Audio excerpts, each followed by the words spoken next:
Güzel kanala Mert. He? Azıcık konuşalım. Nasıl olsun ben de konuşacağım. Ne olacak?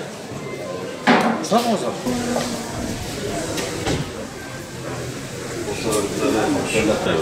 Ne gece bürütün değişik mi verir?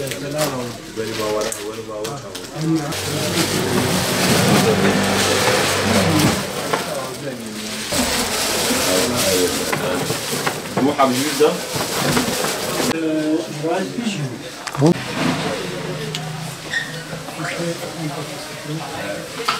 Allah razı olsun, Allah razı olsun. Seslerimini selam kadar işlemede. Bir işimiz yapıyor, çok kötü. Bu sütlü. Maklet zadına.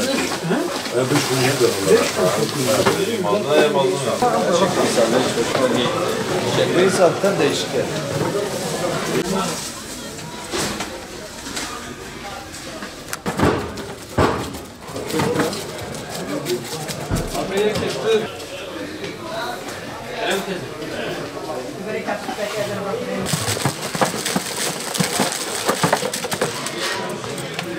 Her sene olduğu gibi bu sene de bayram hazırlıklarımızı tamamlamış bulunuyoruz.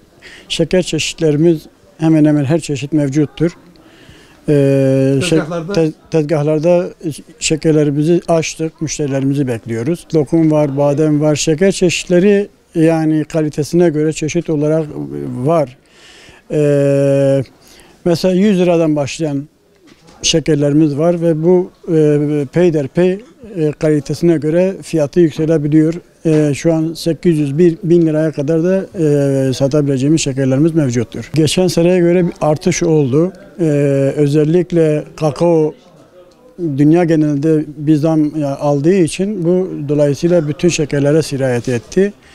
Hemen hemen geçen seneye göre çikolata olarak sattığımız şekerlere yani %50'ye yakın bir fiyat farkı yaşadık yani. Tezgahlarımızı hayırlısıyla açtık. Bayrama bir hazırlık olarak tezgahımızı açtık. Yavaş yavaş müşterilerimizi bekliyoruz ve gelmeye başladılar yani. Son güne bırakıldığı zaman kalabalık özellikle hem bizi hem de kendilerini mesela zor durumda bırakıyor. O öyle bir durumu yaşamamak için özellikle şu anda müşterilerimizi bekliyoruz. O yoğunluğun iç içe olmaması için. Herkesin bayramını tebrik ediyoruz. Allahu Teala bu bayramı bütün ümmetin kurtuluşuna vesile kılar inşallah. Özlemle beklediğimiz Ramazan bayramını bekliyoruz. Herkesin bayramını kutluyorum buradan. Bu erkenden bayram alışverişine çıktık. Şeker işte ihtiyacı olan gıda olanları her şeyi aldık. Şeker, lokum, çerezlik gibi ihtiyaçlar aldık buradan. Bütün Müslüman alemin Ramazan ayının da tekrar kutluyorum. Her zamanki gibi, her zamanki gibi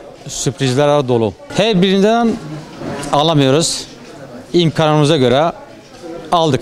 10 kilo şeker aldım. Eskiden de aşağı yukarı aynı. 8 veya 10 kilo alıyorduk. Aile orta. O kadar kalabalık değil. Köy kalabalık yer.